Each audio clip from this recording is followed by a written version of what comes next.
All right, lads and lasses, welcome to Donovan's Brain. This is a film review of the movie Beetlejuice, which I guess came out this weekend.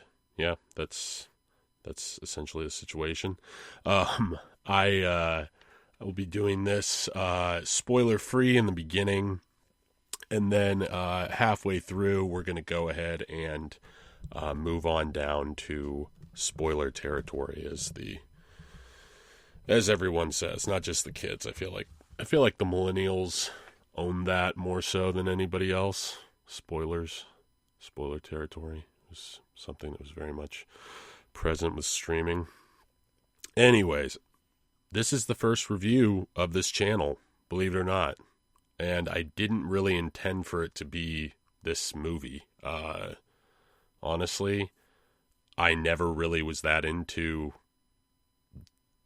Beetlejuice. I was never a big Tim Burton fan, but I am a film fan, and I also happened to see the first Beetlejuice on a plane just a couple weeks ago, which is always a great way to get introduced to any movie, is just to watch it on your phone around cramped quarters and a lot of strangers. But actually, it ended up sort of charming me in a weird way. I didn't expect it to. I don't know why I chose it. Maybe it was because I needed something that I hadn't seen, and I also have always been curious about Michael Keaton. He's always been somebody who sort of fascinates me, given the fact that he played Batman and everything. He was always sort of an odd choice for that, and then you throw Beetlejuice in there, which seems like such a weird risk of a character. And anyways, his whole career is kind of an interesting thing. But that viewing experience on my phone of watching Beetlejuice actually made me consider watching the sequel, which tells you that I liked it. Let's start off with a little segment devoted to trailers, because sometimes you walk into the movie theater and the trailers are playing, and I feel like I typically take the Roman Emperor Commodus route from Gladiator when it comes to trailers. I usually want to give them a thumbs up or a thumbs down as to whether or not I'd even consider seeing it. And I was going to say post-COVID, but I'd really say within the last, maybe 6-7 years, I feel like I've been not too impressed with a lot of the trailers that have been coming out, but maybe I've just not been going to the theaters very much. All right, well, let's just start with the first one. I walked in on midway through, so I guess I only got part of that, but it's a movie called Saturday Night, which honestly just looked like kind of a weird, wacky period piece set in the 70s. I couldn't really quite figure out what it was, and I kept getting the very, this is an important time in history vibes that often come through when the movie has to kind of almost tell you that, as opposed to focusing on the event. And it ended with a guy petting a llama, which I guess was supposed to be funny. I don't know. People laughed. I wasn't particularly interested. So I looked it up afterwards, and it's a movie by Jason Reitman. It's called Saturday Night. It's about the beginnings of Saturday Night Live, which could be interesting, I'll admit. I mean, there's a lot of cool drama and history surrounding that topic, so I don't know. I guess you could make a movie out of that. Something tells me Jason Reitman probably isn't going to give us a banger of a... I don't know. I feel like Jason Reitman for me sometimes falls into the Damien Chazelle model of it just comes out sort of vanilla, maybe Vanilla Bean, and that you get a little bit of something weird in there, but it's just not particularly great. And I think that's been sort of his brand the last couple of years, if I'm not mistaken. The last movie, he had some success early on with some indie kind of stuff, and then he moved on to a movie called Labor Day, which sounds about as, or was about as exciting as it sounds. And then he kind of came back and took up his father's mantle by directing the Ghostbusters sequel. And I don't know. I mean, the Ghostbusters sequel, all I've heard is, yeah, it's fine. I mean, it's basically just playing on the harp that was originally built. But we shall see. I don't have anything against Jason Reitman. I think I've enjoyed his stuff, so hopefully he succeeds. But honestly, Saturday Night Live, it sucks. I mean, it was funny, but it's had such a dodgy history over the years. I guess we'll see if this is even interesting subject matter. The next one was for a movie called Wild Robot. By the way, if you want to skip these, you can just skippity-doo down the line. I'm just giving my honest opinion about all these important movies. Wild Robot is from DreamWorks. It seems like they basically wanted to do their version of WALL-E, which, and this is unpopular opinion, coming in fast, coming in hot. I was not the biggest fan of WALL-E. I never wanted to rewatch that movie. The only time I ever did rewatch it was because a girl that I had a crush on in college wanted to watch it, and I was like, okay, let's do this as a group, and I'll suffer through it again. Just never really fell for the cute robot shtick. And I'm not denying that it might have a good story. I just have never gone back to re-examine it. So take of that what you will. I feel like this Wild Robot movie, I think it's about from what I could surmise, it's about a robot that basically ends up in the wild. I'd go figure. And it seems like it's almost like about a robot becoming more human the more detached from society and technology that it gets, which is ironic because it's a robot. It seems to bond with all these natural creatures and nature. I don't know. I personally am not the biggest fan of it. I feel like with AI and everything scaring the hell out of me every day, I'm not too ready to jump on the sympathetic robot train these days. I mean, I understand we've been here. This is been a plot line in so many sci-fi movies before, where it's oh, well, when does the robot become human? But now I'm I especially when kids, this movie is clearly for kids. I'm kind of okay, I guess these things are probably going to be our caretakers 30 years from now. So that's depressing to think about. And I don't know, don't I want my kids to be a little bit wary of this kind of technology? But that's me just thinking way too hard. Honestly, the movie looks like it could be good. Looks like objectively the story might be cool and interesting. Like I said, it's a little bit of a rehash of what I feel like WALL-E was, or at least that's what I got from the trailer. What else? There's something else about that I was going to point out. Oh, it's made by, it's made by DreamWorks, they did name Puss in Boots: The Last Wish in the trailer as a kind of one of those little standards to be oh, this is from the studio that brought you this. And I mean, to be fair, that was an amazing movie. It was probably the best story I saw in the last 4 or 5 years, which maybe just means I haven't been seeing that many movies, but that movie was, we're in a drought. We're in a drought, people. Okay, the next one was Never Let Go with Halle Berry.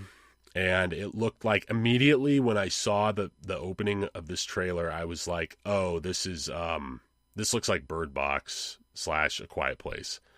And sure enough, that's pretty much kind of the thing that's going off of. Basically about two boys who live with their mother in the cabin in the woods after the end of the world, and they have to tether themselves to the cabin anytime they go out. And if they don't, bad things will happen by mysterious creatures. And it was around this time that I actually was kind of curious as to who they thought the audience for Beetlejuice was going to be, because there were a bunch of children in the theater.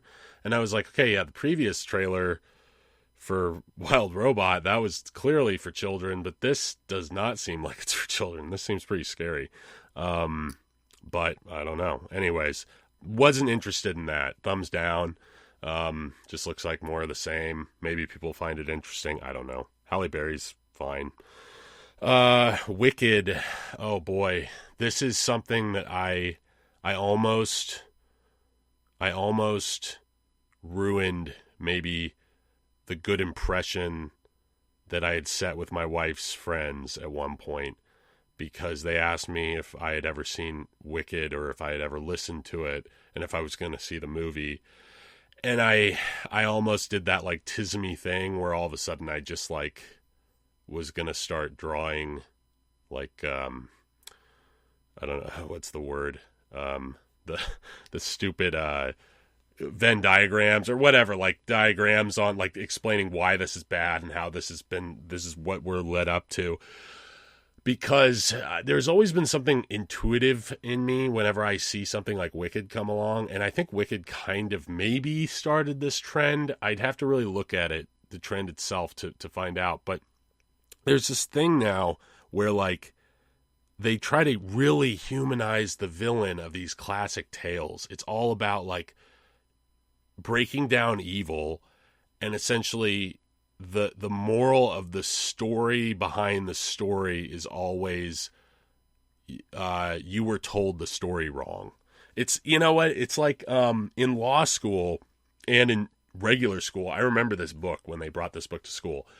It was the Three Little Pigs, but like reversed, where the wolf was just trying to like, I don't know, like give the pigs gifts and stuff. It was really weird. It was like, it was all about like challenging your perspective on things. And I don't know, to me it sounds like, not to get political, but this is sort of where this stems from. It sounds very Marxist. It's like, oh, well, whatever you think, like whatever you think your moral view of the world is, likely it's flipped. Likely, you know, you've got something wrong and there's, you know, and really you're to blame, or the moral good in the world is, in your world, is to blame for the evils that you see. And I'm not saying that the world's black and white, but like with The Wizard of Oz, I find it very, very interesting that that's one that they went with. Like, it's sort of like Maleficent, when Maleficent came out and Angelina Jolie was in it, and it was all about like the first villain, Disney villain they chose to humanize, is literally the one who in Sleeping Beauty, she calls on all the powers of hell to turn her into a dragon. Like, okay, sure. And then on top of that, you have Cruella, the woman who wanted to turn puppies into a coat. That was like her one main driving goal. And they had to totally abandon any sort of lore or canon there, because ultimately they realized that that's horrible, but they still had to use the character, so they gave her like a whole new thing. It was really weird. It was like she's the one gifting Perdita. Anyway, I'm not gonna get into that, but like that was stupid. And then what was the other one? Anyways, Wicked. It's from what I gathered from the trailer, and I've never actually watched the musical, I can just sort of pick up on this stuff.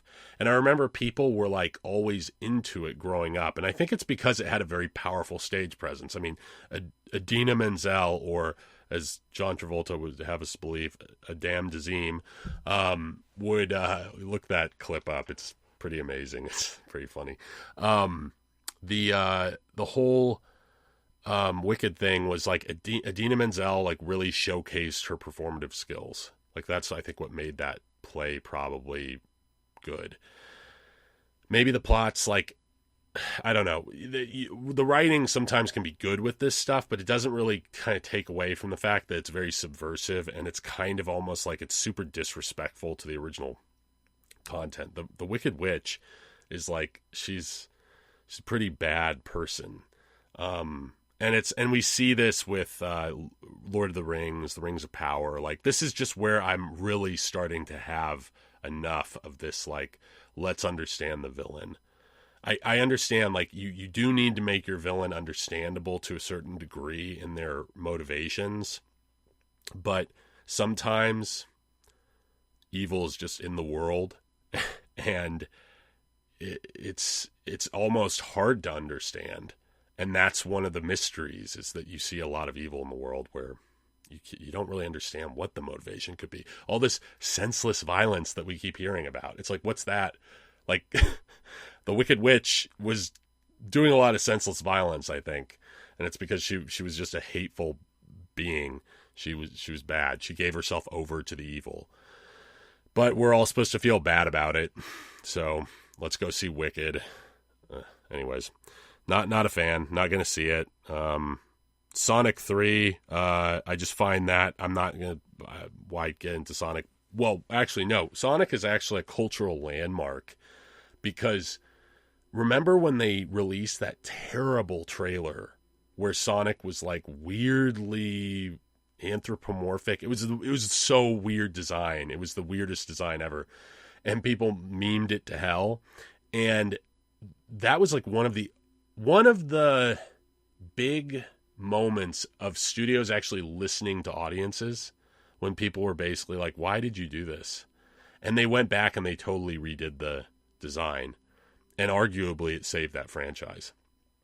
And I think it's like one of the only video game movies to ever really be that particularly great. I mean, I might be outdated when I say that, but great is, sorry, like fine. It's like the movie, I remember, I've never seen it, but I heard people say, yeah, it's okay. Like it's not like a train wreck. It plays it pretty safe. Certainly made James Marsden a lot of money. He didn't have to keep playing the sad sack of the failed fiance, or the unsuitable suitor. You know, he was always like the other guy who always got dumped in all the other movies. Coming to a close on the trailers. Lord of the Rings, I got really excited because I thought they were doing a re-release of Lord of the Rings, which they do from time to time, but I thought there was going to be some new kind of reason to go see it in theaters. I don't know. Like, I don't know what that would be. Maybe like upscaling or whatever. Whatever. But they had all this footage from Lord of the Rings on the head end of this trailer, and then all of a sudden it turned into animation, and it was Lord of the Rings, War of the Rohirrim, which sounded really cool. And then it turned into like Brave meets The Lion King 2, which is like female power fantasy about a girl who doesn't want to get married and wants to fight like a man. And it was just like, there's like so much against this, not only from Tolkien, like, and also it's just such a tired narrative at this point. Like the girl boss thing, I'm sure they put a lot of work into this, but they chose the wrong trend to follow, in my opinion. Now, I might eat my words, maybe it's not bad, but I do think that it comes off like a political statement when, like, if you watch Return of the King, Éowyn wanting to fight, it's not about challenging gender, whatever. It's about her desire to do something, and she has this misplaced desire to be out on the battlefield, and it actually ends up working out. It's like a good example of like Tolkien's kind of, but she doesn't stay there. Like she basically like does her thing and then realizes, oh, I'm not meant for this, and then she goes and marries Faramir. Spoiler alert. But anyways, I like Mulan is another great example of how they did this well. Like, it was a great example of like, I can still watch Mulan. I watched it as a kid and I liked it. I actually loved the action. I loved the plot. I loved the villain. I thought Mulan was great. And it was all because it wasn't putting it in your face. It was just like, no, that she's doing this because she has to. She's doing this because this is like this is an exceptional situation. And maybe that'll be the case with War of the Rohirrim. Maybe I'll eat my words. But right now, honestly, I'm looking at it. I'm rolling my eyes and I'm just done with this. Plus, the animation style, it's like that. I don't know, is it anime or is it something akin to that? Like, it's just, I kind of wish that they'd come up with something that would maybe seem to fit Middle Earth a little bit better. This just wasn't quite it for me, but then again, I mean, it could be worse. They could have done total 3D animation, which probably, I don't know. They could have done like a Lion King like animated movie, but that would be stupid. But hey, these studios are run by very special people. Let's just put it that way. Okay, to tie this off, I think we're about, oh boy, where are we, like 20 minutes in? Jeez. Well, this is just the first act. Joker 2. I am actually pretty excited about this. I saw the first movie once, and I kind of couldn't quite go back to it because it's so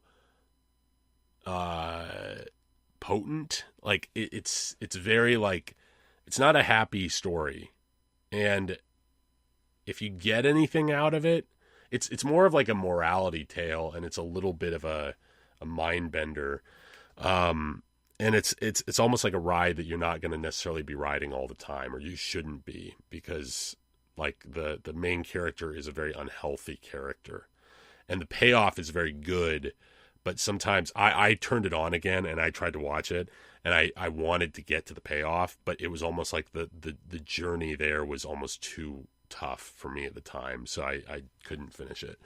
But the movie is very good. The first Joker is very good. I think it asks a lot of really good questions. I think it's a great way of kind of flipping the comic book movie on its head and like doing something that's way more interesting, shrinking the world down and like not feeling like you have to do certain things. I mean, I feel like there were a few weaknesses, but I'll actually end up reviewing Joker 2. So that's a thumbs up. I'm really excited to just see what that whole world is. I was a little upset that I saw this trailer because I was kind of just trying to stick to the teaser. I try to like not see the whole movie in the trailer. But in this case, it looks like it's all sort of running along the same lines. My only worry is that maybe they've expanded it to the point of where it's going to become a little bit more hard to manage. But that just depends on the writing and the filmmakers. So we shall see. That's coming in October. You can probably, if I can make this consistent enough, I may even put that behind the paywall, but we'll see. Not to get cocky. I may have to, get some running speed and get some wind under my wings first. But there's actually a couple good movies coming out in the near future, so we shall see. Okay, now getting into the movie at hand. Beetlejuice is the sequel to, I think the first Beetlejuice came out in 1988. And it had Alec Baldwin, Gina Davis, Michael Keaton, the guy who played the principal in Ferris Bueller's Day Off, Catherine O'Hara, Winona Ryder. It's really like a star-studded cast, really. Like a lot of nostalgic. I mean, some people who weren't necessarily super famous at the time, but in fact, yeah, this is kind of before all of them got into stardom, which is really cool. It's actually, I mean, Michael Keaton, I think, was a big draw because of his comedy, and that's probably why he felt okay taking the risk with it. But very unique character, the whole background. I'm actually going to do a review of the first Beetlejuice, and we can go over how that movie came about. But I liked it. I really did like that movie. I thought it was very good. And one of the reasons that I actually I was very surprised by it was the fact that Beetlejuice is not in it very much. Like the titular character is actually like he's kind of inserted in here and there. And so then you're not relying too much on this guy who's just wacky. And like the poster boy, like literally you're actually building up the story. Here, with this film, I feel like I'll just say this. I was worried about Tim Burton. Not too worried because I wasn't that big of a fan of him. But I was worried about him initially because he had a pretty strong visual style and a pretty strong, voice early on. I was always drawn to Edward Scissorhands. I thought was very good. I'm trying to think of what else I saw of his from the early days. Oh, Ed Wood is actually really good. That movie is really good. In fact, I want to give Ed Wood another watch because that was impressive. And then Sleepy Hollow was around the time where I think things started to shift. One of the things that I think Tim Burton kind of one, I sometimes always get the sense with Tim Burton, and I'm no expert. There was once a Tim Burton exhibit at LACMA, and I didn't end up going, which shows you how much of a fan of Tim Burton I am. In that I'm a very fair weather fan. But I remember my roommate kept joking that like the narrator kept talking about how he was from Burbank, and every time they said it, it was like Burbank, and it was just like the most like Burbank's a very nice place. It's fine. It's like a very nice neighborhood in California, and it just made it sound like he was coming from like a dreadful place. But yeah, so Tim Burton early on, he had, I think, a lot of success with stuff like Beetlejuice, Nightmare Before Christmas, which a lot of people don't realize he didn't direct, but he did write, and I think he produced. And then you had Batman, obviously, Batman Returns. You had Edward Scissorhands, Ed Wood, and then there's a couple others that I'm kind of missing, but like you kind of get the point. He has a very strong production design style, and he has a very strong like camera style, and arguably I would say he's also good at directing actors for the most part to keep like a consistent sort of tone going, or not a consistent tone, but handling like many different tone shifts. One example of that maybe like not dating as well, not like aging as well, is like in the first Batman movie. I've always felt like it's very iconic overall, but there's just certain parts in there like the Prince music and the like the "you want to get nuts, let's get nuts" line, where like it just, you're almost like, where did that come from? Like like this seems very foreign to all this. But that, who knows? I don't know, like whether he was the one behind the Prince music and Batman. I think that kind of bleeds into my other point, which is that sometimes I wonder if his if studio like the studio's really getting involved. Sometimes I wonder how strong Burton was in resisting certain studio decisions, or if he went with his own decisions when. You don't always want to blame the studios for this. Sometimes directors can be really stupid. Then there's also the fact that CGI became more prominent in the last 20 years, especially. And if you look at like I saw the last Burton movie that I think paid attention to.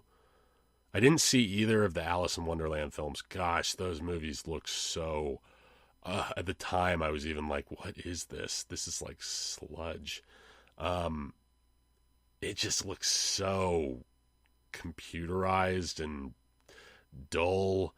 And that's, I'll refer back. I'll get reference. Those will be referenced as we go on. But yeah, that's the example of where like he really lost me. Charlie and the Chocolate Factory, and at first I kind of liked. I thought it was like kind of weird and a little zany, but it also runs into this, the color palettes are like so unpleasant to look at, and it just doesn't have the same character, and there's a lot of fake stuff, like just CGI. And the thing that I'm always like with this movie kind of proves it. My theory with special effects is that if there's a certain point where you promise the audience realism. Jurassic Park is kind of that point, right? Like you see the big dinosaur and you're like, okay, this is going to be like we're recreating dinosaurs in this. But then there's also the movies where you have almost set up the world in a charming sort of way, and you've charmed the audience into that sort of world. And it's like maybe a little whimsical. And I think that's where you can kind of get away with some more rudimentary kind of effects, and you might even be better advised to like shift towards those kinds of effects, even in this day and age. Good example of that is like Wes Anderson. A lot of times his movies are very much like plays. They're like cinematic plays, and he'll have miniatures and he'll have like little curtains and stuff and like weird things like that. Trying to think of stop motion, when stop motion has been like used. People will be able to tell me at some point, or people can get, comment on it. But I mean, there's a lot of movies where they do this. They kind of figure out what they can get away with, or what their budget is best spent on. Should they be aiming for this super realistic style, or maybe something a little kind of, dare I say, cheesy but charming, kind of thing. Anyways, with this film, I could tell he kind of was returning to form, and I had heard, you hear a lot about sequels coming back. Zoolander 2, Dumb and Dumberer, Anchorman 2. There were a lot of sequels where I was like, what the hell is going on? Like, why do these exist? Like, I mean, and the answer is money. But you're just like, man, like, could we not have just left the first ones alone? Like, I don't know if this movie needed a sequel. Gladiator is one we will talk about, because this actually is sort of between Gladiator. I mean, this will be between Gladiator and Top Gun 2, I think. Gladiator 2 and Top Gun 2. But yeah, with I mean, I'll do a list sometime in the near future where I'll talk about it. But there are certain movies that, like, I thank God we didn't get a sequel to, and one of them is Master and Commander. And the reason for that is that I feel like they probably wouldn't have been able to do it as well the second time around. That movie is so good, and sometimes when they're so into, there's just a lot that they, I don't know if they could have they might have been able to match it. Top Gun 2 is actually a good example of that. Top Gun 2, I was not wanting a sequel to. I was like, there's no way you're going to be able to recreate the 80s Reagan era of military might. The bloomin' director Tony Scott had killed himself, unfortunately. Val Kilmer, was addled from cancer, and like there's like so much that the planes aren't as cool. I mean, like, and maybe some of it's nostalgia, but like the 80s also, I barely grew up in the 80s. I was like born just at the end of the 80s, and you can't deny that there's an aura in that 80s space, like that California 80s space, that just was like very remarkable, and like it's just iconic. And if you put on top of that the fact that like the script for Top Gun, you've got a very unconventional story going on, because you have what would be considered villains, or like antagonists in the traditional sense, but they're all pretty faceless, and you don't even know what country they're from. Like, all the fighter planes that they're up against are MiGs, and there's a lot of analysis over whether they're North Korean, Chinese, like what they are. They're not Russian, but there's a lot of different, like, there's clues, but I think they're supposed to be like a mystery force, there's no definitive answer. But the story's really about the protagonist, Maverick, going up against himself and going up against his other crewmates, I guess you could say, because they're, flyers on a ship, and ultimately reconciling like with all those forces before he actually has to fight the enemy in the end. And I think it's done, like, people make a lot of fun of Maverick, and they try to make it sound, or they make a lot of fun of Top Gun, and they try to make it sound homoerotic and all this stuff. But I've always really respected the story. I mean, I think that that Pete Mitchell's struggle is it just comes off very real, and there's a lot that he has to deal with. And I think that the The theme of friendship is very strong, and the theme of duty and loyalty is strong, and it's a good story. And it's one of my favorite movies. But like I've gotten away from the things that like originally drew me in, like the military aspect and the music and all that stuff. I've more like over the years, I've actually looked at a lot of movies that I liked, and I've had to analyze, like, does this hold up? Like, does this hold up to analysis? And I'd say Top Gun, it does. Now, when the sequel rolled around, I was very nervous because of all the things that I said. I was like, it's going to probably take lightning in a bottle to make this work, and I just don't know if we're going to be able to pull that off. So maybe you just shouldn't try. And they proved me wrong to a large degree. I still like the first one better than the second one, but the second one is very good. And it's a good story, and it's a great example of, like, one of the things. This is becoming a Top Gun podcast. I'm sorry, I like that movie a lot, but it will roll back around to Beetlejuice, and there's a theme here in its sequels. So Top Gun, one of the things that's very interesting about that movie is that they never use the same songs that they used for Pete and Charlie's relationship. Mainly, You've Lost That Love and Feeling and Take My Breath Away. Those songs don't show up. And it's because it's a new chapter. And he's not worried about his dad anymore. He kind of came to peace with that. He's more focused on Goose because Goose's son has come up and broken his peace, so to speak. And it's a new chapter of like figuring out, okay, how does Maverick embrace almost the teacher-father role as opposed to the Maverick. You actually see development in Pete Mitchell's character, which is awesome. And that's what I love to see. I hate it when sequels come back around. Well, hate is a strong word. Sometimes there's a reason for this, but there's a lot of times they'll act like you're kind of crazy if you point it out, where you're like, the characters don't seem to have changed at all, even though we saw them change at the end of the first movie. Like, why are they still making the same mistakes? Why are they still so dumb? Like, why is the guy divorced again? Like, Legend of Zorro is a great example of that. Oh my gosh, they totally... I'll keep myself from using foul language, but they blew that shot so badly. You had a great setup there, and Aliens probably with Alien Cubed, as people like to call it. But anyways, I digress. I've been so off track. Getting back to, okay, so sequels and certain movies where sequels weren't really meant to be made for them. My Cousin Vinny is another great example of this. And I'd always heard about rumors, mainly from Kevin Smith, back when he was actually funny, I guess. I don't know. I never found Kevin Smith all that great. But I did find the stories that he told about the industry funny. Now I wonder how much of what he was telling is true, because I feel like he's stoned 95% of the time, so you wonder how much of this happens in his own head.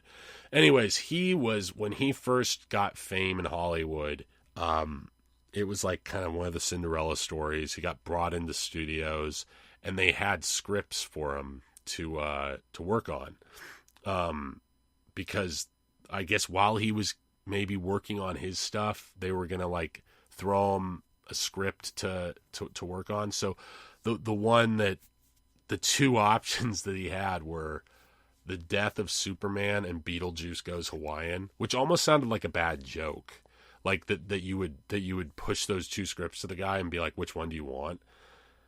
And it almost seemed like the studio was like, we don't know what to do with either of these.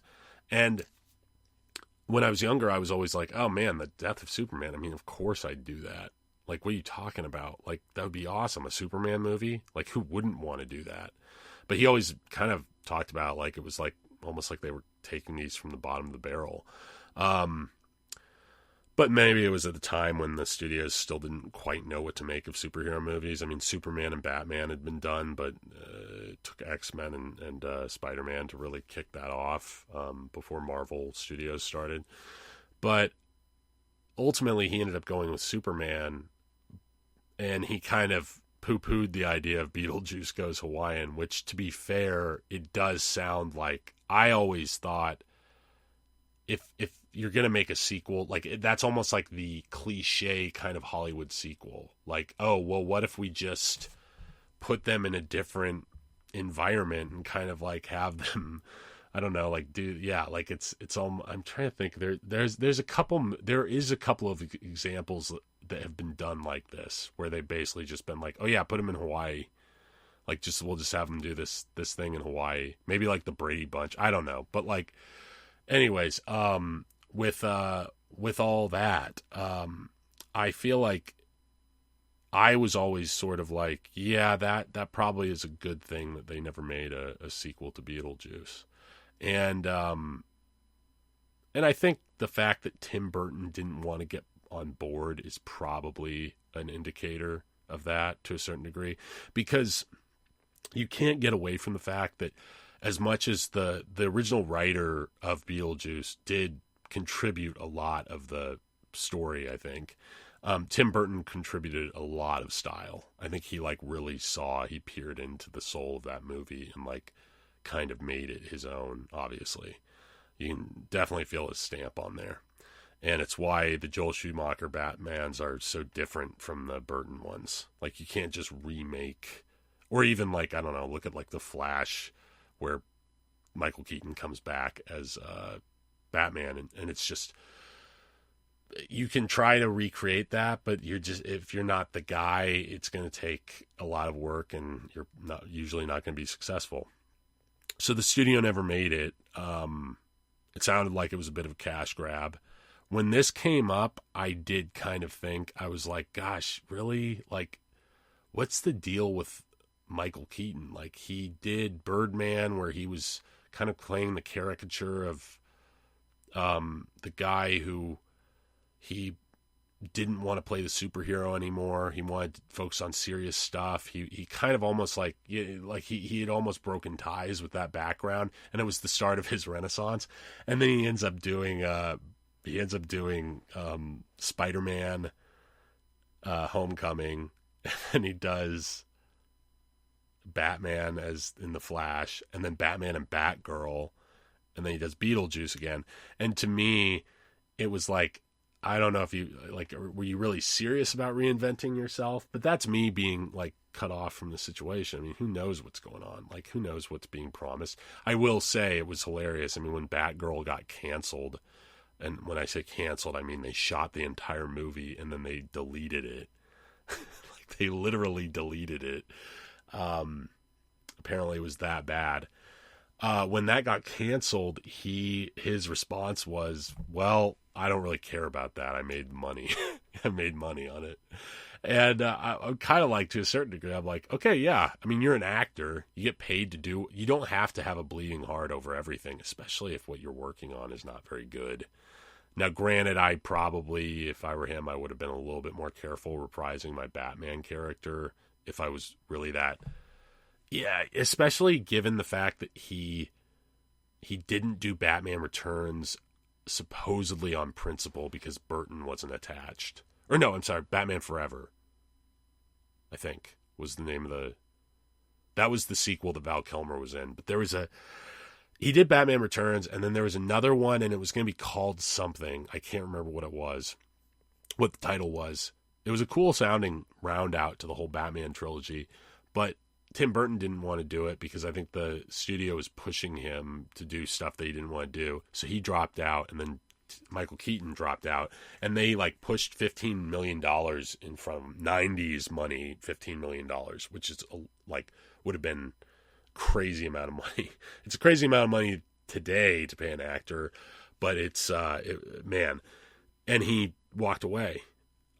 So it always kind of made me wonder, like, why did he come back for The Flash? Why did he come back for Batgirl? These movies were clearly, like, not going to be that great. Like, they didn't seem to be very strong visions. And, I mean, to quote Jeremy Irons, I needed another beach house, so I did Aragon or Dungeons and Dragons. I can't remember which one he did for the beach house money. Probably, I think it was Aragon. And it's just like Mercenary, which is fine. That's your job. So when he reprised Beetlejuice, I was curious because I know that he kind of held that character close to, I feel like he's known. It's one of his most iconic characters, and I feel like there was something always kind of special about it.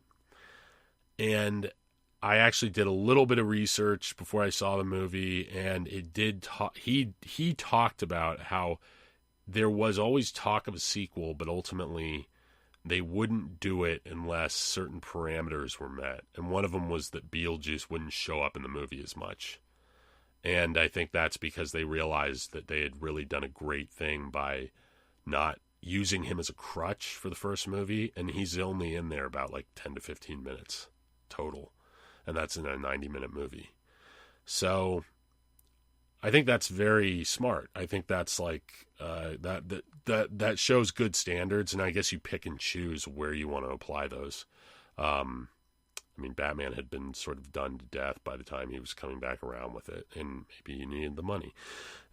With this, it seemed like he was a little bit more careful, and I think it is because he made this character largely like Tim Burton had a vision for this character. It was going to be, actually, I think originally he wanted him to be Sammy Davis Jr. And I think originally it was going to be much darker, and he was going to be a much more like scary demon.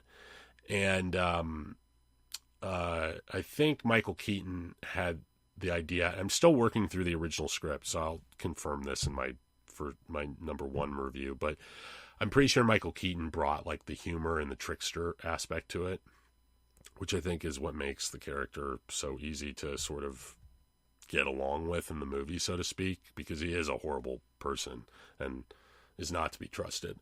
My initial overview of the story, because we're going to get into spoilers here, is I think it's good. I liked it.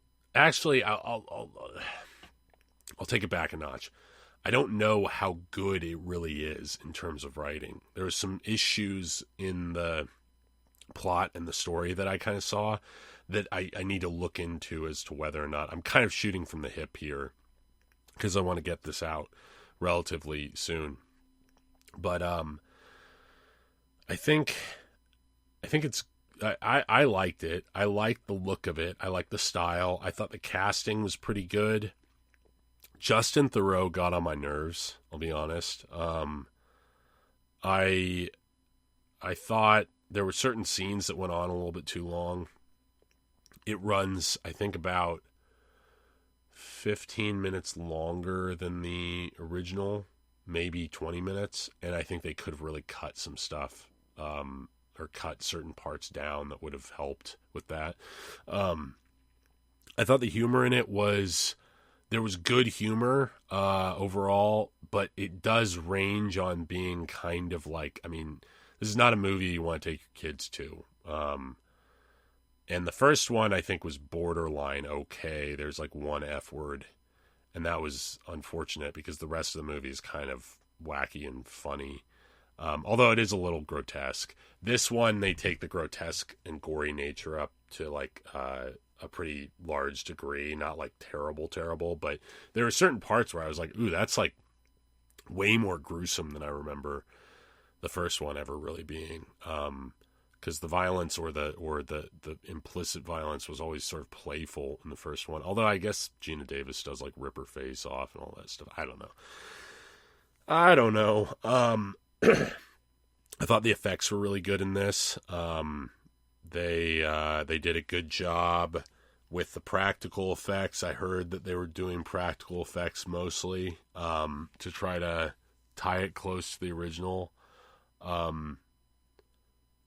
I think I honestly, like, there's not too much to complain about from that angle. I mean, I will say the makeup, there was some makeup stuff that was a little janky. And I don't know what to think of that, because I think the first one, if you're using that as a standard, did have a certain aspect of camp where you're like, oh, like, these people are clearly just wearing green face paint, like, to look ghoulish. But, like, there's a character played by Willem Dafoe who does a great job, by the way. He's, like, basically, like, if they're looking for a character like the way that Lloyd Bridges used to play comedy, Willem Dafoe's the guy. Like, he's proved it in this movie. Like, I don't know, sign him up for an Airplane remake or something like that. But anyways, he's got like a exposed brain because of an accident that he was in, and you can just clearly see it's fake. It's like plastic and stuff. And I just was a little curious about that because I do remember in the first one, the wounds and stuff all looked kind of real and gruesome. But this did not look, it looked cartoonish and like costume. So I don't know what was going on there. I don't know why. I don't know. Maybe I missed something. What else? Yeah, I mean, basically, I found it to be a very entertaining movie, and the people in the theater were laughing. There's a lot of funny parts in it. There's some shocking parts. The one thing that I like is that it almost is an equal opportunity offender.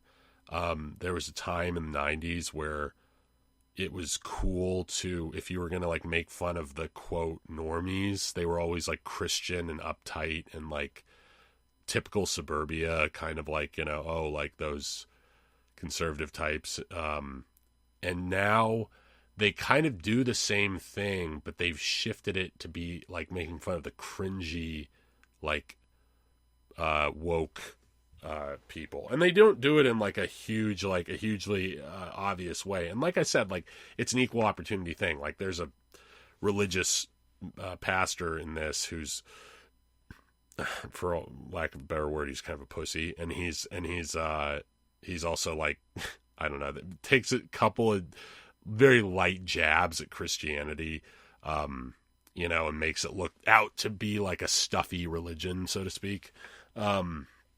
So like that's the kind of stuff I can swallow. I'm like, okay, yeah, I guess it's like fine. But I was sort of surprised that it seemed like it was a little bit more in touch than a lot of these other movies that want it to seem like we're still living in this punk era of like, yeah, we're the rebels, man. And like all those, majority, the flyover states, they just like, they're, or not necessarily flyover states, but like those in like white suburbia and stuff like that. They're just a bunch of squares, and kind of like the David Lynch, like underneath everything, they're all just corrupt but they like to put on this Pleasantville kind of facade. And I think it was cool that they kind of shifted to the modern era that we're in, where it's like, no, these people have adopted a new religion. It's a political one, and essentially it's cringy. It's just as cringy as if somebody was preaching on a street corner, it's just the kind of thing where, wow, okay, great. We've updated it for, like, I guess in this case we have updated it for modern audiences, but in this case, Hollywood actually seems to be somewhat in touch with the way the world's shifting. So that was cool. Other than that, I mean, I know that this isn't like a super comprehensive review. I'm trying not to spoil stuff, but I would say Michael Keaton's great in it. He does a great job. He's very entertaining. He brings it. Winona Ryder is fine. Unfortunately, she seems like the oldest person in the movie, which makes me kind of sad because she's probably substantially younger than Catherine O'Hara and Michael Keaton, who have both aged. At least Michael Keaton's under so much makeup that it's not hard to hide his aging. But Catherine O'Hara has aged very, very well. And I'm trying to think of who else came back from the first one. I think that's about it. Who were the mainstays? The father is not around for the Mr. Dietz is not around for, if you want to look into why that is. It's unfortunate and pretty disgusting. But he has not been asked to return because of a scandal that was not good. So he unfortunately is a disgraced actor by his own doing, and should probably not be included, I think, because of his actions. But Then let's see. Yes, the casting I thought was all good. The music was good. They brought some new songs in that were really good. There was a reference to kind of in that Top Gun thing they didn't really do, in that they referenced this one song from the first one that's very iconic. And I guess it's fine, but I just was kind of not super having it. Yeah, I would recommend it. I would tell people, if they're interested in seeing this movie, go ahead and go see it, and see it in the theater. This was a good theater going experience for me. Despite the fact that I don't really like going to theaters anymore, because I feel like they're kind of soulless. I feel like they're not necessarily just like these black hallways and people in t-shirts walking around with brooms. But I will say, I was sitting in the theater and I was kind of enjoying myself. And I was alone. So that was, I mean, there were other people, but I was the weirdo sitting there by myself.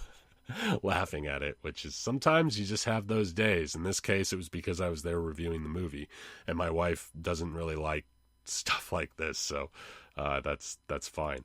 But yeah, so that's kind of the overall review. I'd say that you if you like this, if you like the look of it, go ahead and go see it. If you're looking for something that's fun and different, maybe watch the first one first. Because if I were to rank them, I would say that this ranks below the first one. I don't think you would be able to, I personally would not have seen this alone and thought that it was enough. It probably would have charmed me, but the first one I think is a way better story. And then the other thing, like, I guess if I were to give it a number rating, and I use the every frame pause metric of 1 through 10. So, in other words, when it comes to whether or not I'm gonna give it, like, it's not like on a B C D F scale. It's not on, like, 10% to 100%. It's basically just like on a scale. So middle, like a fine movie would end up being a 5. That would be like an average, like it does a job and does it okay. And then above that, you're getting into other territory. Like I said, I still have to analyze the story and the plot. I'm really bad about that, by the way. I'm always bad about tracking that stuff and whether or not it all makes sense. But I will say I would probably give this 5 to a 6, which sounds bad. That sounds like I'm giving it an F, but in reality, it's just that middle of the road. Like, it does the job. It does the job. So, moving into spoiler territory, this is where I let all the ones who haven't seen the movie go, and we kind of get into the more explicit conversation about what the deal is with the movie and what bothered me specifically and stuff like that. I'll try to keep it relatively short because I know everybody doesn't want to be here all day, but still, if you want to stick around, feel free to. This movie takes place about 40 years after the original, evidently. 36 years is what it says on the Wikipedia. And we find that Lydia, a.k.a. what's her name, Winona's character, is now a paranormal. She's hosting a talk show where she talks about seeing ghosts and all that stuff and helps people out. She has a boyfriend who's really cringy, ponytail guy who's played by Justin Theroux. And clearly there's issues because she starts seeing Beetlejuice in the audience. And he's not there. But she's like haunted by him, and she's taking pills because she needs to deal with it. Basically, they get news that the father, Charles Dietz, from the first one, he has been killed in a plane crash where he was eaten by a shark, which is done in stop motion and is told by the mother, Delia Dietz, played by Catherine O'Hara, who's like just as horrid is in the first one with all the art and stuff. It's like she's just kind of, insufferable. And I don't know. She's there's some problems here that I will speak of, which is that sometimes I feel like these characters are not really enough to keep me invested the way that the original characters were. And when I say original characters, I mean the Maitlands, Barbara and basically Gina Davis and Alec Baldwin in the first one. But we'll allude to that. So anyways, so the dad's dead. Means they have to go get the granddaughter who's at boarding school, it looks like. She doesn't want anything to do with them. She's kind of a little activist, but not like terrible. She's not the worst. She's played by Jenna Ortega. And but she really doesn't like her mother because she feels like she kind of abandoned her for Ghost. The mother, Lydia, did when her father died. When actually not Charles Dietz, the husband of Lydia, who was, I guess, the ex-husband. I know this is tough to track. Jenna Ortega's father, who was the husband of Lydia, Winona Ryder, died in South America, probably studying spiders in the Amazon. He apparently went down there to fight deforestation and ended up dying or disappearing.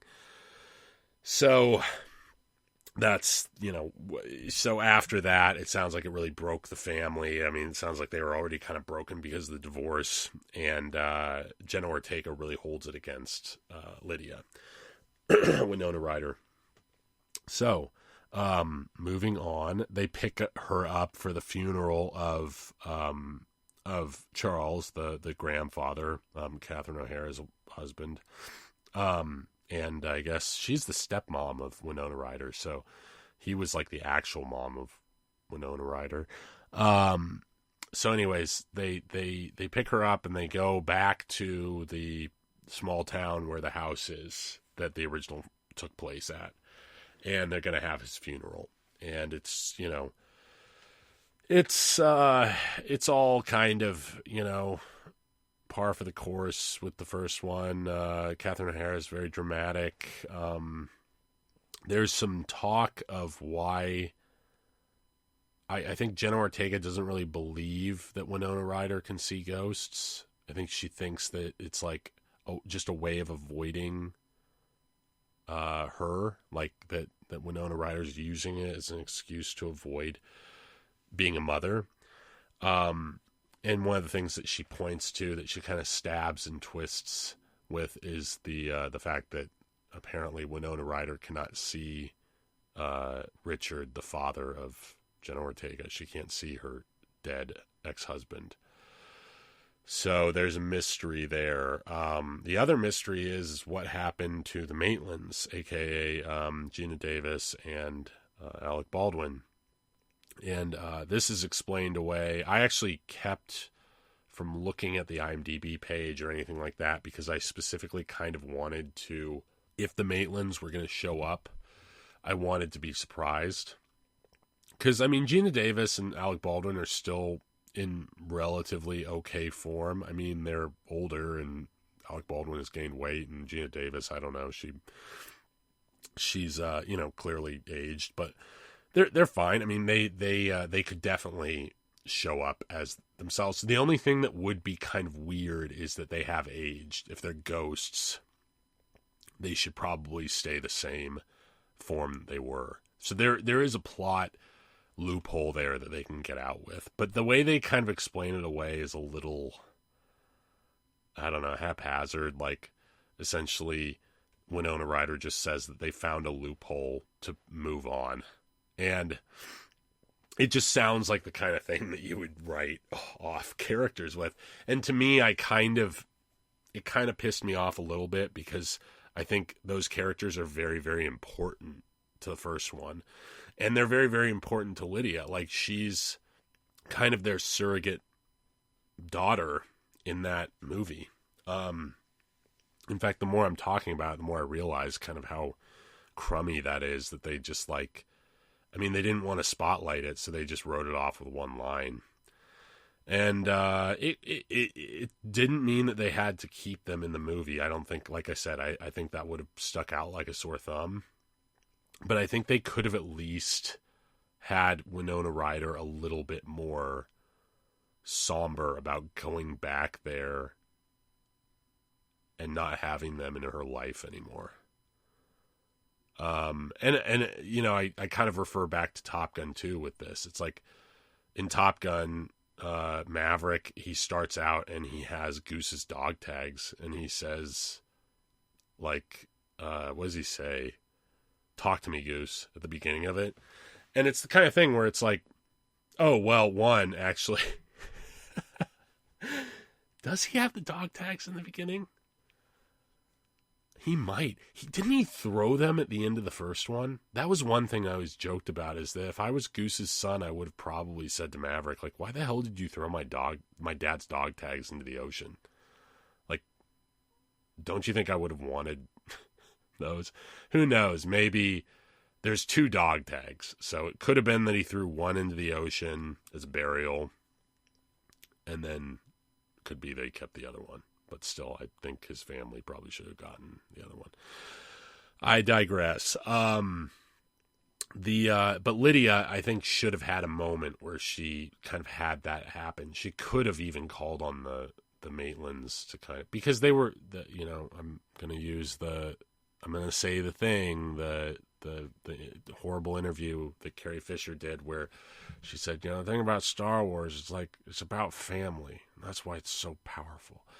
But it's become such a cliche to say, like, well, they're like a family, like it's a cheap shorthand for pitches of stories where they're like, oh, well, they eventually become a family in the end. Or, it turns out that the rewards were the friends you made along the way, kind of thing. But there are certain movies where this really does work. And one of them is Jurassic Park.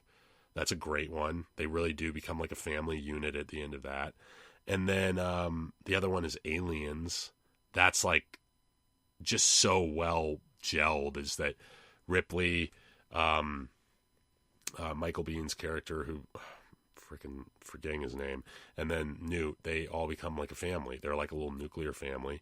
And then, Beetlejuice. It's like at the end of that, the Maitlands basically become her parents. I mean, the Dietzes are still there, but they're not in that final scene.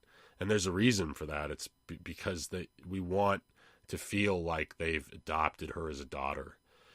And I like it, because the big problem at the beginning of that movie is that the Maitlands can't have children, and they're sad about it. They feel like there's a hole in their life, and then they die, which sucks even more, evidently. But then it turns out that them dying actually ends up fulfilling like them, like they become in communion with another.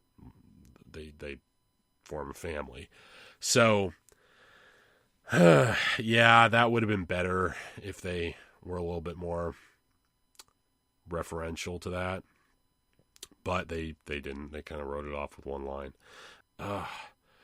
Justin Theroux, who plays Winona Ryder's boyfriend, he's like a narcissist and is really cringy narcissist, and he proposes to her at the funeral, and it's this long scene that is like, you're supposed to cringe, but like, I feel like they could have cut it down.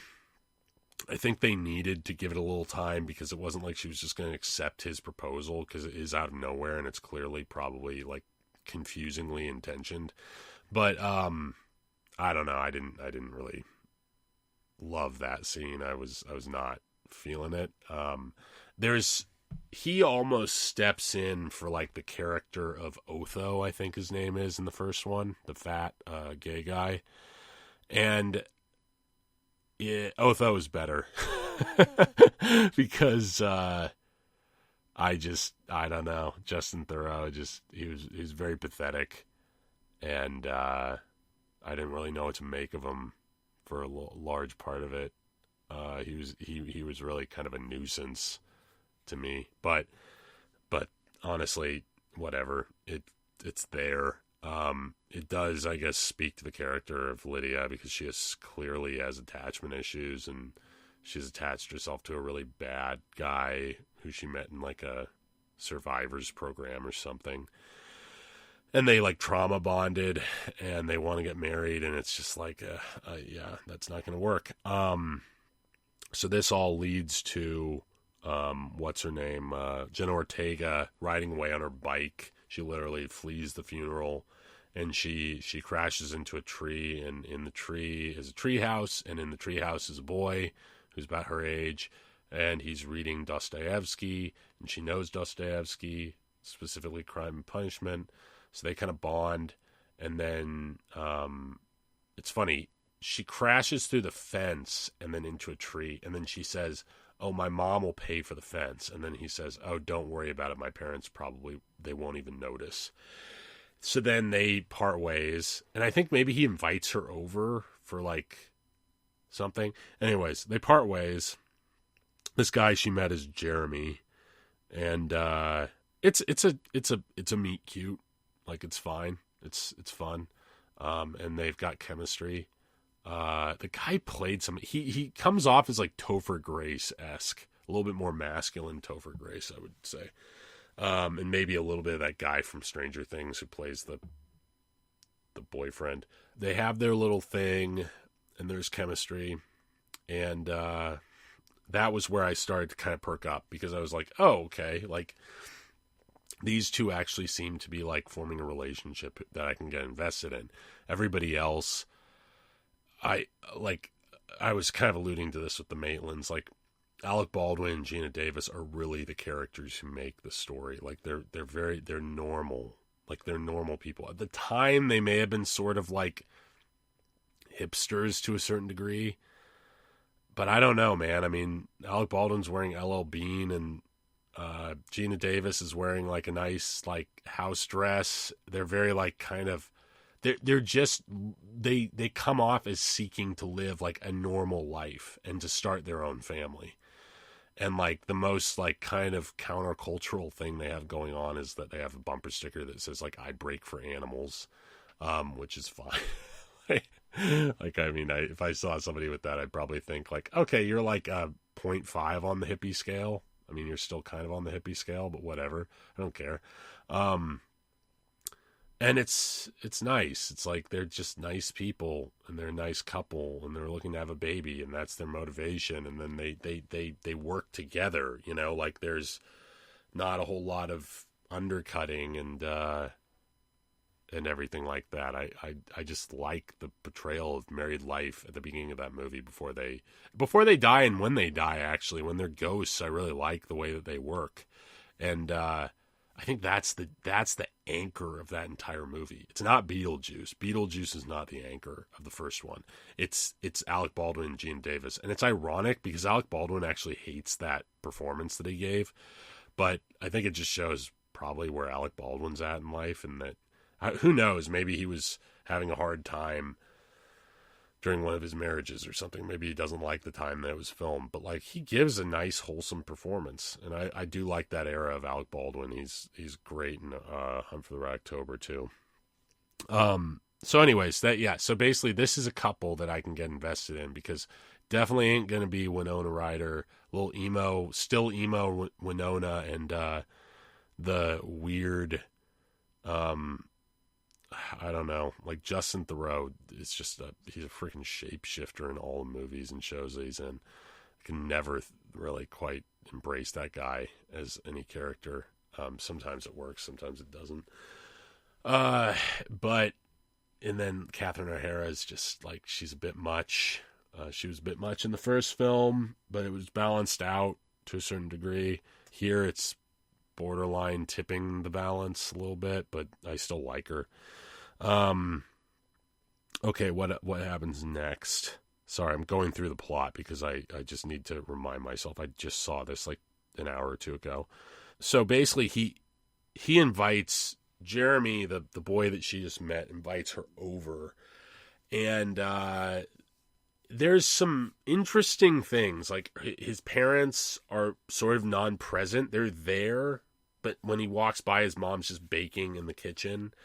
And then the father's watching TV in the TV room, and he says that his father is like just kind of a deadbeat. He just always lives in there. He lives in there, and then like the mother is just always doing that. And there was at a certain point, I actually thought maybe they were trying to that like Gina Davis and Alec Baldwin had moved on to being like this boy's parents or something. Because the reason that I thought that was that the woman in the kitchen is dressed a lot like Gina Davis is, but her face is not shown. And I thought, okay, maybe they're like pulling that, where it's like, it's almost like an Easter egg. And then I thought maybe the father was going to be wearing the plaid shirt that Alec Baldwin, the iconic, it's kind of iconic, the iconic black and white plaid shirt from the first movie. But then it turns out that's not the case. So I was like, okay, they're not doing that. But it was very odd. It's a very odd scene where he walks by them and they barely introduce themselves. And I just thought, well, okay, well, maybe this is like just supposed to be a deadbeat household. And then he goes up and his room looks like, I was almost annoyed because I was kind of like, what era is this taking place in? Like, I was like, teens, like, this seems like they're hearkening back to like the 90s or 80s, like teen with this. I was like, this is a little like, I don't know if this seems a little nostalgic. So I got a little annoyed with that, even though it was kind of working, you know. I was like, okay, this is better than like trying to chase some trend. Because he's really into vinyl and stuff like that and all that stuff. So the twist ends up being that, and I actually can't believe I didn't see this coming. I saw it like maybe like 2 minutes before it happened because his behavior kind of changes. He invites her over for a Halloween like party or like to hand out candy to kids. And then she wants to go down and hand out the candy. And then he says, oh, I kind of want to stay up here with you. And then it's like kind of a romantic like vibe, I guess. It was also a little creepy because I kind of felt bad. I was like, oh, did the actor just not deliver on that? Is it coming off a little bit more creepy? And then he kisses her and she's like happy about it. But then you find that they're levitating. They're like floating. And essentially what ends up being the twist is that he's a ghost. And I was like, oh, that makes so much sense now because, you know, his room is like clearly of a different era and everything like that. He said that he had been dead for 23 years. I feel like I guess 2001, I don't know. I think he probably was in the 90s, like probably anyways. But he says that he used to take 6 packs of his dad's beer out to the treehouse and that he got drunk on it and he fell out and he broke his neck. And that's how it is there. And then he says that Jenna Ortega is the only, and sorry, I'm kind of running out of steam here a little bit, so you'll have to forgive me if I'm kind of wandering. But anyways, he says that Jenna Ortega is the only human being who's been able to actually see him. So he needs her help to what was it? Like he needs her help to like come back to life, essentially. That he needs like a living person to help him come back to life. And that if she does this, then she can see her dad. And that was like, initially I was a little wary of that because I was like, okay, wait, she needs to ask how. Like, I mean, clearly she's a little bit in shock, but like, how is he going to show you your dad? Like, does he know your dad? Like, what's the deal? Like, I'd ask for more details. I'd actually be interested. Like, if I was in shock and I was enthusiastic, because of course you would be to see your long lost parent, you think she'd ask something, but she doesn't, and she just sort of goes along with it. And this is around the same time that Lydia Winona Ryder finds out from one of the cringy kind of neighborhood moms that that the house that she dropped her daughter off at is like a murder house. So it turns out that Jeremy, who has just tricked Jenna Ortega into agreeing to this, he did fall out of the treehouse. This is how it happened. He murdered his parents, and then he apparently holed up in the treehouse. When the police tried to get him down, he fell out and broke his neck. So around this time, I think Winona Ryder gets to the house, comes in, and the dad turns from the chair in the living room, and he's got like a buzzsaw embedded in his face, and then the mom comes out with baked cookies and asking is that the son? And then she's got like a drill. Apparently hardware tools were the best way to carry out these murders. Yikes. It would be not the, yeah, no. You'd have to, yeah. No Lizzie Borden. Well, I guess it's just updated Lizzie Borden. So anyways, one thing that confused me about this, and then I'll get back to the plot, is that in the first one, it seems like, okay, so he knows he's dead. The parents evidently, I guess, don't know that they're dead. How does that work? Like, when the Maitlands died in the first one, I guess what I'm saying is the mechanics seem a little screwy with this, because it seems like when people die, even if they're not very smart, and I'll get to this later, they end up finding out that they're dead and they have to deal with it. And in the case of the parents, it seems like they're in like drone mode, while Jeremy, and this is like 23 years, while Jeremy is the one who's sentient about the fact that he's dead.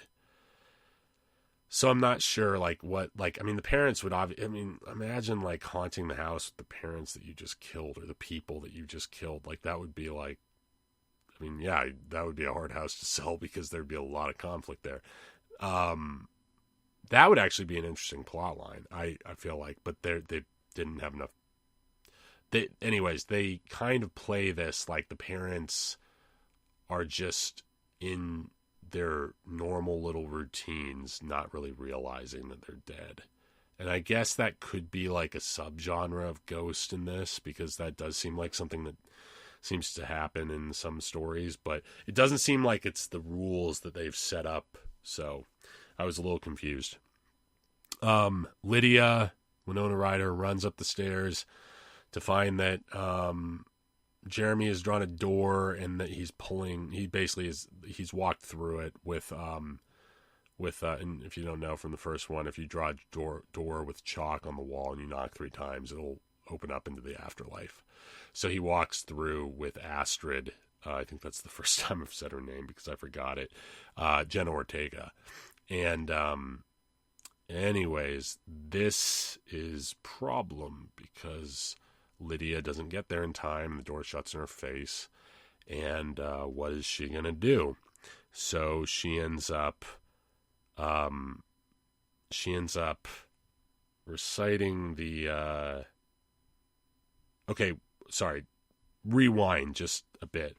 Astrid recited an incantation from the Handbook of the Recently Deceased, which is from the first one. They kind of flesh that out a little bit more in this one. In the first one, we didn't really see any of the pages of that. Here they have diagrams of sandworms and stuff like that, which is fine. So anyways, Lydia, she ends up calling upon Beetlejuice. She says his name 3 times. And I should mention that she's called upon, or no, other people have called upon him before in this. Her boyfriend called upon him, and they both went to like couples therapy with Beetlejuice. That was sort of like, it's a bit of an reintroduction to the character in that particular. And there's a really funny joke at the end of that sequence, which I won't spoil, but it's pretty funny. But there's a lot, that's where it gets kind of gruesome, and you're like, oh, this is kind of getting into new territory. Right before that joke. So that joke kind of healed me a little bit as we were getting out of that sequence. But anyways, fast forwarding to the point where she is now, she calls on Beetlejuice and she basically tells him the situation. And this is actually, I'm totally leaving out the fact that Beetlejuice's like ex-wife is after him.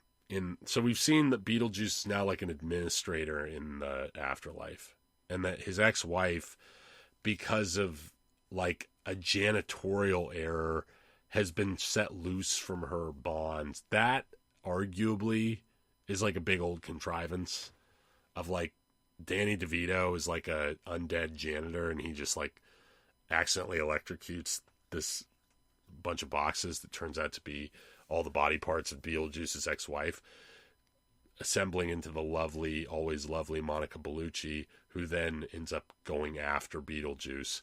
So that's the subplot that I forgot.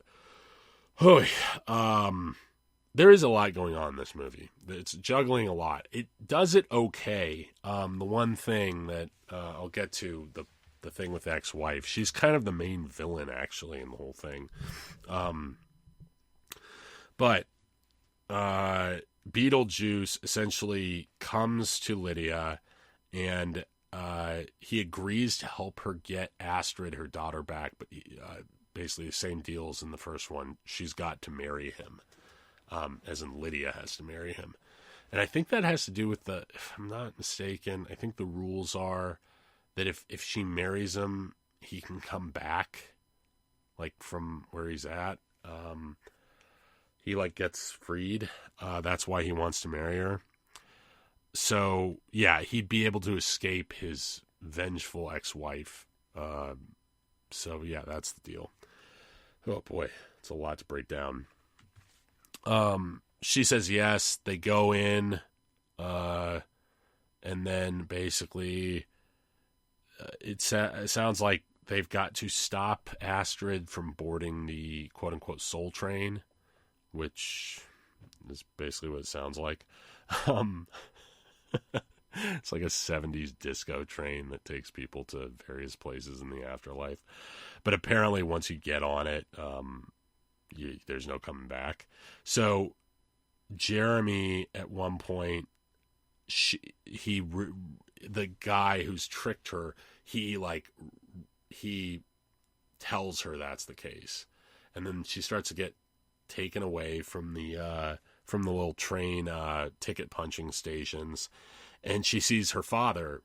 Now I don't know if she knows it's her father or if he recognizes her. I can't remember, but he's got piranhas all over him, so evidently he died from like drowning in the Amazon. So he goes after her. Yeah, she notices him. Richard is the father's name. So Lydia comes in with Beetlejuice, and it's kind of this is where the big red flag went up. Essentially, they're both going after Astrid, but they separate because Beetlejuice has to go to the good little boys' room, which I'm assuming he means that he needs to go to the bathroom. And he just misses the ex-wife coming around the corner, and then Lydia goes to go find Astrid. So we'll get to why that's a problem. But essentially, Lydia goes to the Soul Train, pulls Astrid off of it after a big disco number where everybody's dancing onto it. And then they go out into the emergency exit, which puts them in the Titan, the Saturn moon from the first one with sandworms. And they almost get attacked, and then they get pulled back in by Richard, who the father husband, who has found them, and they all reconcile and everything and all that stuff.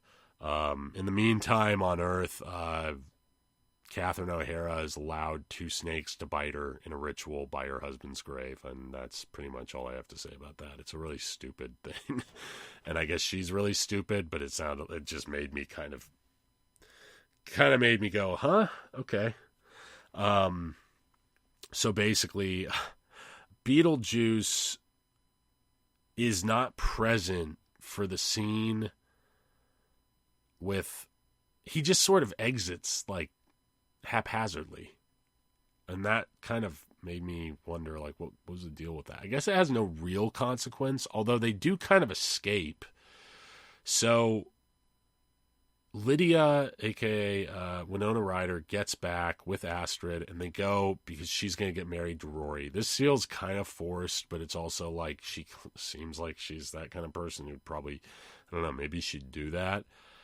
Maybe she's so lost that she has to get married. You'd think after running into your ex-husband and sort of reconciling, like, you'd maybe want to take a day, but she basically, her reasoning is, if I don't do it now, I'll never do it. And you're kind of like, why? Like, why do you want to marry this dude? He's clearly a bad match at the very least. I don't know if he's a bad guy at this point, but he's a bad match. They go in, Beetlejuice hijacks the wedding, and then he injects Rory, Justin Theroux with truth serum, and Justin Theroux tells all the stuff about, like, oh, I want to marry you because of your money, and I really, like, I guess he was there at the survivors meeting where they met because of his quote-unquote dead fiance, and it turns out there's no dead fiance. He just wanted to find a damaged woman to prey upon. So he admits to all this. Big musical number happens where Beetlejuice basically takes over the wedding and starts walking Lydia down the aisle. It's a great musical piece. At the same time, Willem Dafoe, who I haven't really alluded to his role in this, but he's basically head of the Afterlife cops. He's an actor, like literally he's an actor who died and was like a Dirty Harry type character, and now he's like chief of police for these Afterlife cops, these ghoul cops, and they all come out and try to get Beetlejuice, but somehow Beetlejuice freezes them. I can't remember. Once again, the mechanics in this are a little iffy. Like, I'm like, okay, what exactly are the rules?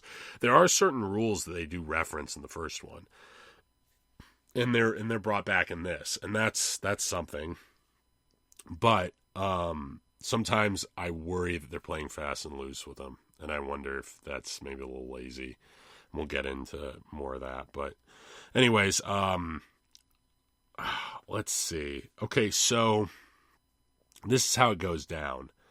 And I'm just going to read this. As Beetlejuice prepares to marry Lydia, an angry Dolores, a.k.a. Monica Bellucci, Beetlejuice's ex-wife, arrives to confront him. Using the handbook for the recently deceased, as a guide, Astrid unleashes the sandworm into the church, and she does this by drawing a door on the floor of the church, and she basically opens it up and the sandworm pops out.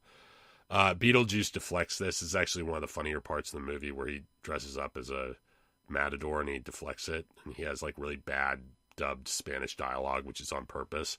And it's a cool like little callback to the first one because clearly that's his demise in the first one. Which, by the way, they never really get into how he got out of why he doesn't have a shrunken head and all that stuff, but I'm not going to dwell on that. The sandworm ends up eating Beetlejuice's ex-wife Dolores and Rory, the bad creep who was trying to marry Winona Ryder. And then Beetlejuice tries to continue with the ceremony, and then Astrid reveals that he violated the rules of the handbook in his own contract, which is, I think, the rule of the handbook, she says, is Rule 699, which is bringing a mortal into the afterlife, which, by the way, I skimmed over this part. Sorry. Jeremy, the guy who tricked Astrid into coming in,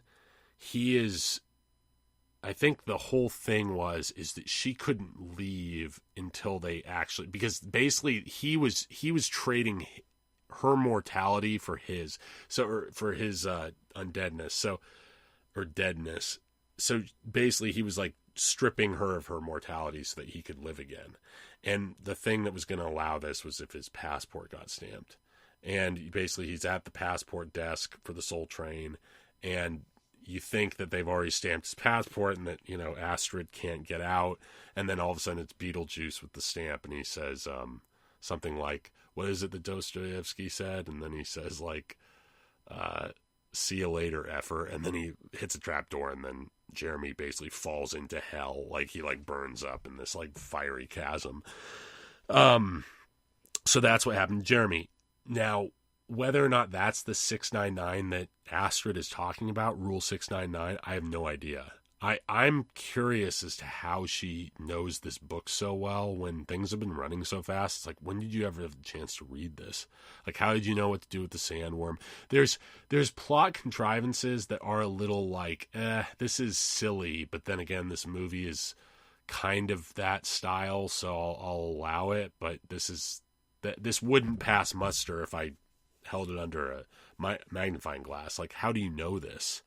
And essentially, the fact that they bring this to light, the Wikipedia article says that it causes Beetlejuice to like inflate and then burst. But the way that the movie presents it is that Lydia is saying Beetlejuice over and over and over again, like incanting his name, and then that causes him to burst. Which to me, I don't know, that didn't make any sense, because it's like, isn't that the thing that, anyways. It seemed like it was like an empowering moment for her, but it didn't make any sense to me. So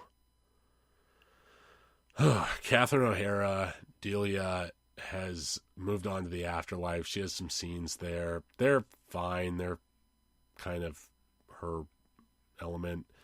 And she ends up running into her husband, who is bitten in half. He doesn't have a top half. So they get on the Soul Train together for heaven, I guess. Maybe that's where the Maitlands went as well. Okay, so this is where the movie gets a little wacky. Not like it didn't already, but the ending is essentially kind of an epilogue. Lydia, Winona Ryder, films an episode where she says farewell to her audience and says that she's going to spend more time with her family than ghosts and all this stuff, and it's very nice. And then it shows her and Astrid walking through the streets of, I want to say, like, it almost looks like it's supposed to be like Dracula's castle or something. But Astrid apparently becomes like, this is all like in kind of like slow motion. She meets eyes with this very handsome Dracula employee who's like a teenager, early 20s guy. And they clearly connect. And then it cuts to them getting married, like coming out of a church. And then it cuts to them like having a baby. And Winona Ryder's watching all of this. And I'm kind of like, oh, this is like nice, but like this is actually kind of a good message, but like, this doesn't seem like this is going to be authentic. Like, this seems too good to, like, literally too good to be true. And Astrid's having the baby, and then all of a sudden I was like, oh, I know what's going to happen. Because earlier on, there's a little character that comes out, and he's baby Beetlejuice, and he's just horrid. Like, he's a little, like, literally a little ankle biter, and is just a demon baby. And that's what comes out. And he like kills both the doctors in a very like gory way. And I was like, oh, this is like really kind of, I don't know. To me, it kind of steps over the line of where the violence should be in this, but who am I? And then Lydia wakes up from that. And then she turns over and Beetlejuice is sleeping next to her. And he says, oh, I just had the weirdest dream, which is a funny little stinger. And then she wakes up again and she rolls over and it's empty. But I think she like just looks like she's clearly like not okay. And then the movie ends, which I actually thought that's a good ending for this, because the thing that I think is, and I'm not going to get super religious on this, but like one of the things I worried about was that Beetlejuice would be way too redeemable of a character. And I guess when I say redeemable, I mean the way that sometimes Hollywood does it, where they almost redeem the character by making him likable and funny and having him do like a good deed essentially. But then you kind of forget that, oh no, but their whole like motivation is still very selfish. Like the lovable rogue, where you're just like, oh yeah, he'll pick my pocket, but you know, he's good in a pinch, kind of guy. Like, it's like ultimately they're not really redeemed. Like, they'll still go back to doing their same old tricks. It's just they did like one thing, and that's okay for certain characters. But when you're dealing with like the demonic, I think it is like, not to get too serious about this, but like one of the things I liked about the first one is that it did have sort of a moral to the story. Like, there is an age-old thing, like there's an archetype or like a story theme that deals with calling upon darkness and having to deal with the consequences. It's like Faustian, right? And I think I'm not going to impose my beliefs on other people. They can look into this, but I've listened to a lot of stories, especially from exorcists and about exorcisms, and I think that this is very real. And I think that even in comedies like this, you have to be very, very careful in portraying the dark side of spirituality, like the dark side of spiritual warfare, as this playful thing that isn't going to have a whole lot of consequences. And I think that Beetlejuice in the first one, it's good because ultimately, as fun and as jokey as he is, it's all like it's a lure. It's all to get you into the spot where he's got you in his trap, and it's all for him. It's all for his own selfish means and evil means, really, at the end of the day. And I think with this, they do kind of get to a point of where he does help them quite a bit. And they kind of make him very, I don't know, they make him pretty sympathetic. But the one thing that I would say redeems the story in that sense and puts it back in its place is the fact that once you have engaged a force like that, and this is from what I hear, I mean, everybody has, but this is also just the sense of hauntings in general, like hauntings and possessions and things like that.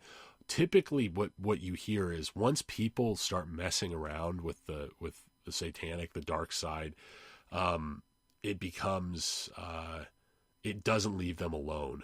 It starts to follow. And I think that that's one of the things that you find with the end of this movie is that Lydia feels like he won't leave her alone.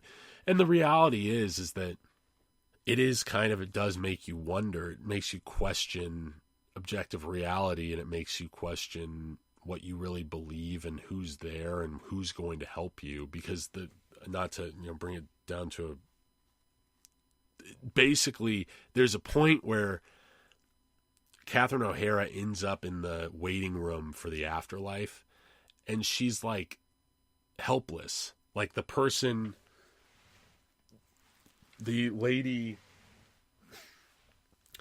lady receptionist is not going to help her, and her husband's not there to help her, and everybody's laughing at her for not knowing that like she's really dead.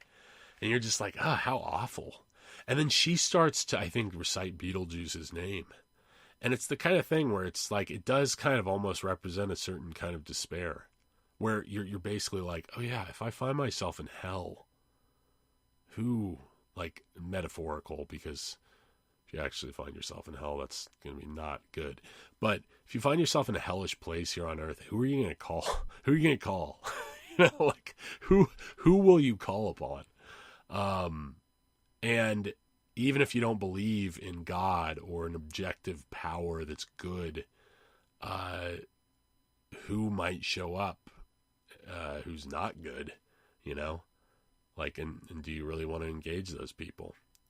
And what does that mean for the larger scheme of things? If there are bad forces, then is there a larger good force?